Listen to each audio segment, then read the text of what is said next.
folks, we're getting into today going through our basic demo video of the Rat King Modular, Ian Briscoe's wonderful modular company, his new product called the Cell.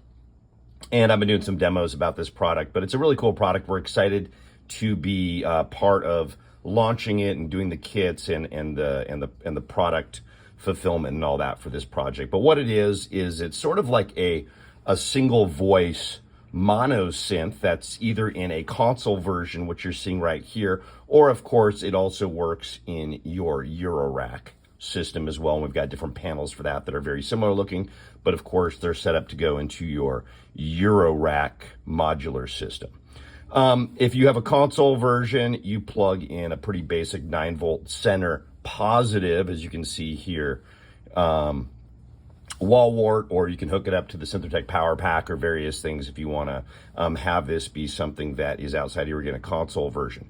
Of course, this will work great as a console version just alone to make some great acid music, or if you want to have a more vintage 70s sounding mono synth with a really cool filter and all of that. So anyway, works great console, works great in Eurorack, and it's designed for making more acid sounds, but of course sky's the limit there. Do what you like. So let's now go through the different sections of the Cell, and we'll start over here on the left, looking here at the VCO, the voltage controlled oscillator, which is a 3340 CEM, now AS styled analog voltage controlled oscillator. Sounds great.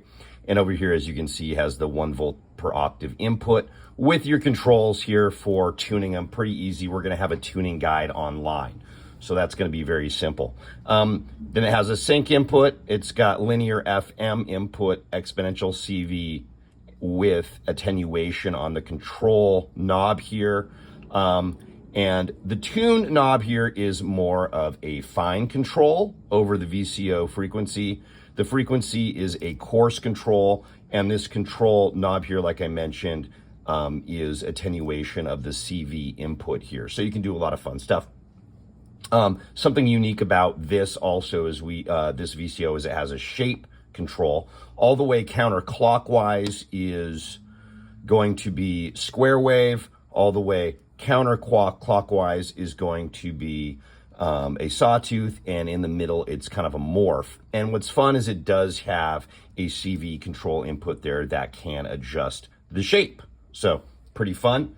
Over in this section you'll see a VCA CV input, and that can be used for having external envelopes, or you can use the envelopes over here if you want to use like a MIDI to CV keyboard or something like that to be able to control it, or other things in your modular. Of course, you can patch this very easily using your modular system or other external gear to the device itself. As you can see here, next section is the voltage controlled filter. What's great about that, it's a 3372 based filter design, which is again in that CEM series, but now produced as AS, and it sounds great. It's a very cool low pass filter with full resonance control over here on this Q knob, as you can see. And then of course we've got a cutoff knob, and then as well there's a CV input to adjust that cutoff. And then with this control here as well, there is attenuation for that as well. And these things are really dynamic as you're playing, as you're using this to make music. All of the Q, the resonance, the cutoff, and the control attenuation all work really cool to give you some of those acid sounds that we like. Audio output here, that's just your main audio output. There is a small adjustment control for setting the scale of the filter cutoff. You can check the manual for more information on that.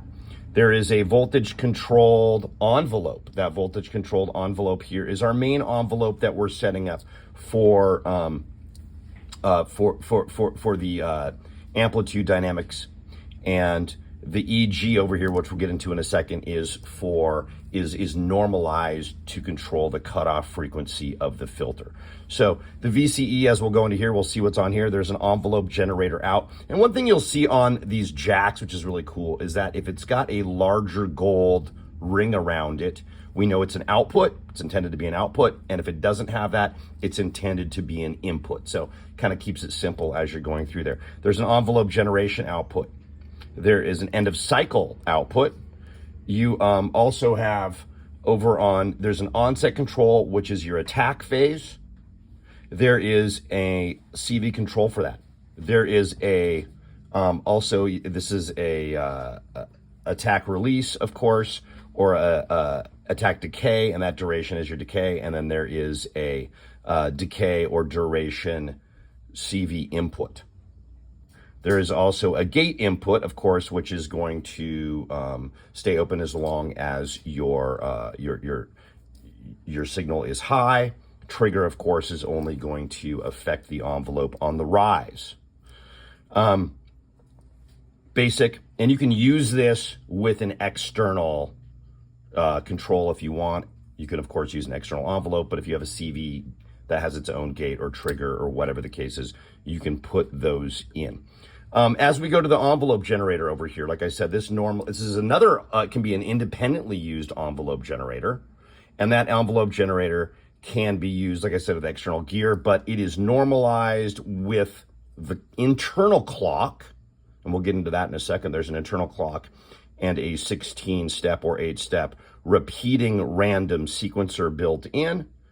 But if you're going to use this envelope generator, these things, both this VCE and this EG, are normally triggered by the internal clock. You're going to have to stop the clock by putting a dummy cable into the clock input, and then use external controls, of course, to plug into these, both the VCE and the EG, with an external gate or trigger. Gate input, of course, and then you have your envelope output.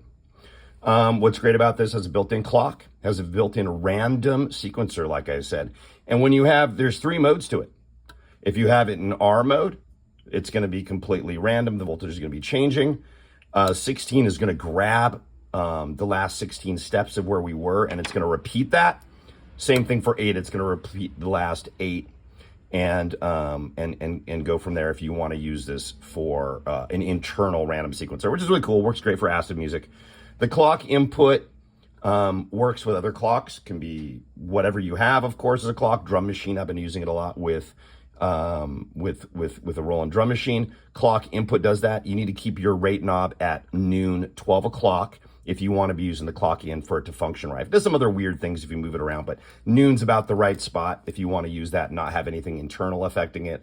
Clock output, of course, clock in is going to normalize the clock out, or you can just use the clock out to be the master clock for something, or of course, clock in.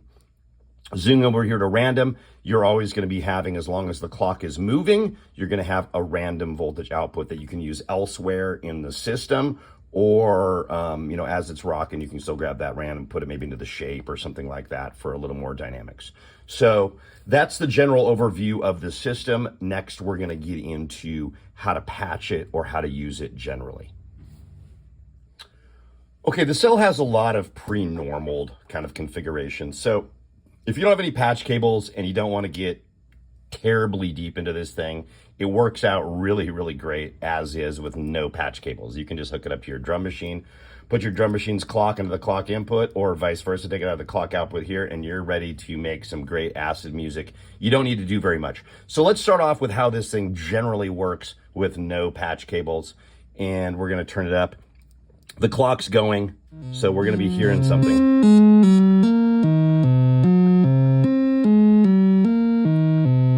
Turn that down because that brings in, the EG normalizes its envelope over to the filter cutoff if I don't turn that all the way down. So let's start off with the tune knob. Like I said, this is fine adjustment. Frequency is going to be coarse.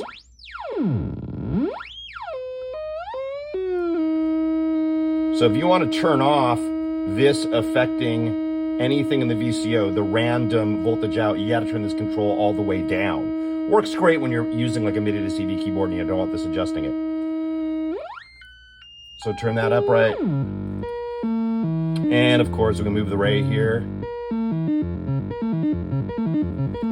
And we are in an 8-step sequence right now. Let's go all the way to random.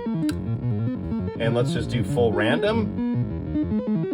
This is just gonna grab 16 of those last steps and repeat those. So we got a 16-step sequence that just randomly generated. It's kind of fun. And that grabs 8 of those 16 steps. So you can bring it back and actually bring in more steps. It's really dynamic, works neat. Okay, let's mess with the shape. Sawtooth. And now we got back to our square. And I can adjust this. Let's start messing with our filter, because this is where we're going to get some of those acid effects. Increase the resonance. It's going to get pretty resonant.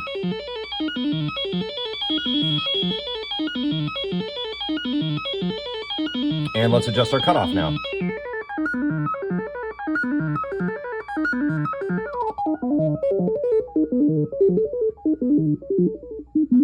Turn that down.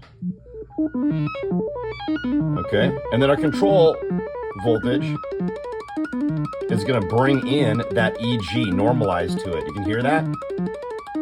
Let's slow it down a little bit so we can hear a little better. And I've got on the VCE here, the one that's affecting the main VCA is all the way open.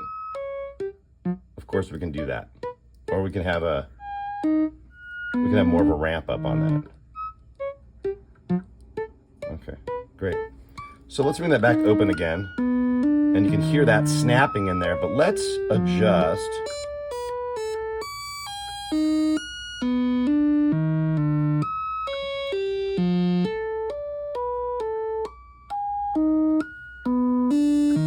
Let's turn that down.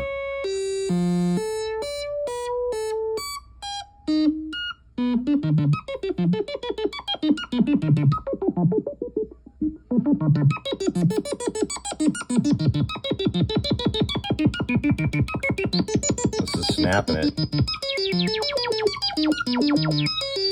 Adjusting this release is really going to affect how that resonance comes in there and the control.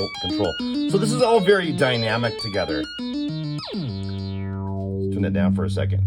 The way the voltage controlled filter and the EG normalize into it is really dynamic. The release, the sustain, the attack, however you want to set it is really going to be the thing that gives you those fun acid controls. So let's turn it back up.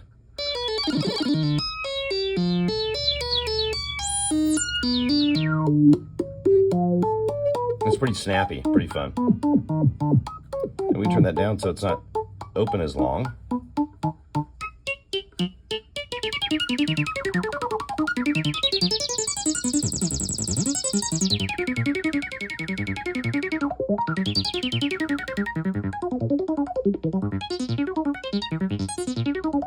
And of course, you can kind of mess with that as you will.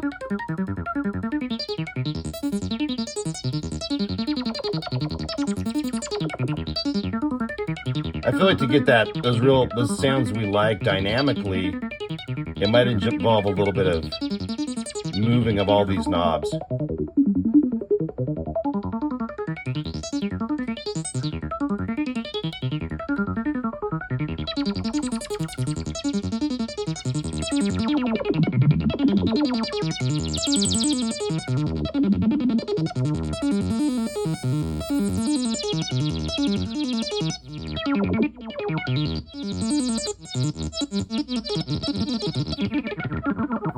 So some interesting effects you can do, of course, that are unique, but can also be pretty basic. So that works great for this. Of course, if you've got a drum machine, like I said, pretty fun, works out pretty good.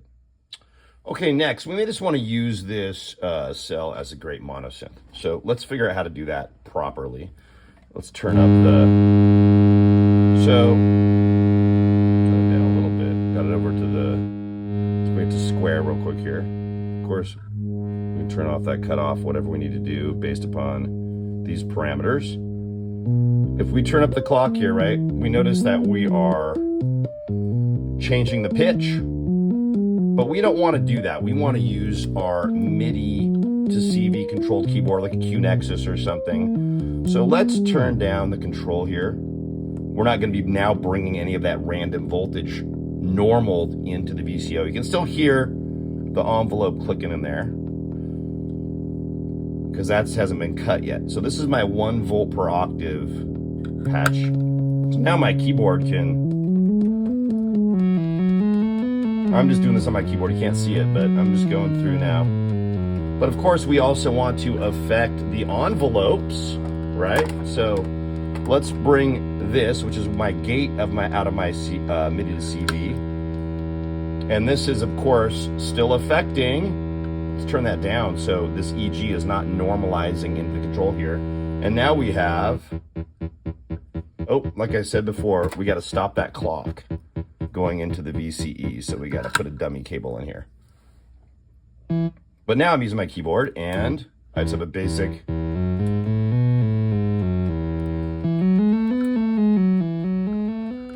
morphing shape VCO that I could bring also other things in my modular gear into if I want to use this just as a monosynth. I'm grabbing an LFO sine wave. We're going to bring that to the FM.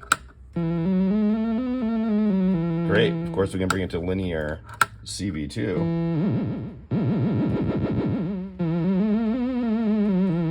We could use sync. We can use all of that, of course. We could even bring that over to the cutoff.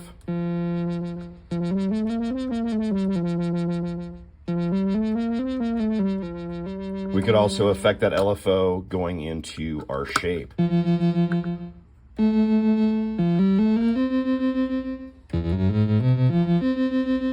Modifying a shape. All kinds of things we could do there. But we also want to take the output now out of our envelope, our VCE. Let's get that right into the VCA. Functioning just like a nice little monosynth. Let's turn that up a little bit. Now let's say we want to affect the cutoff and the VCF by using this EG, but we don't want the internal clock or anything. Let's put another split off cable from our MIDI to CV gate output. That is now, excuse me, wrong. Remember, because the gold here are our outputs. That's my gate input. I can take this envelope out here, which is already normal there actually.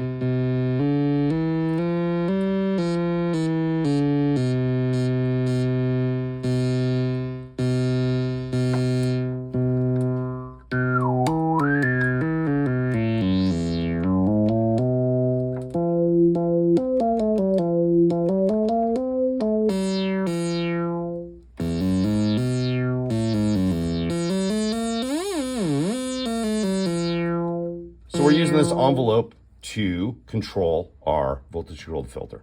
Of course, we can take the envelope out of here and do something else. That envelope could then be patched into the shape control.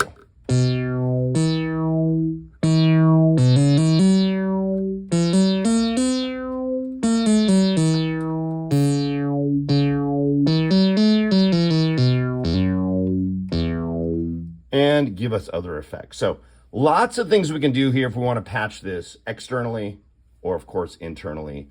Use the EG to do something else in our little modular system here, or to have greater control over the voltage controlled filter by having an external gate plugged into that or whatever. So lots of options, guys. Great monosynth, but used pretty in-depthly and fun with drum machines, making it a little acid box. Thanks for checking it out. There's going to be a kit, of course, and complete versions. Check it out.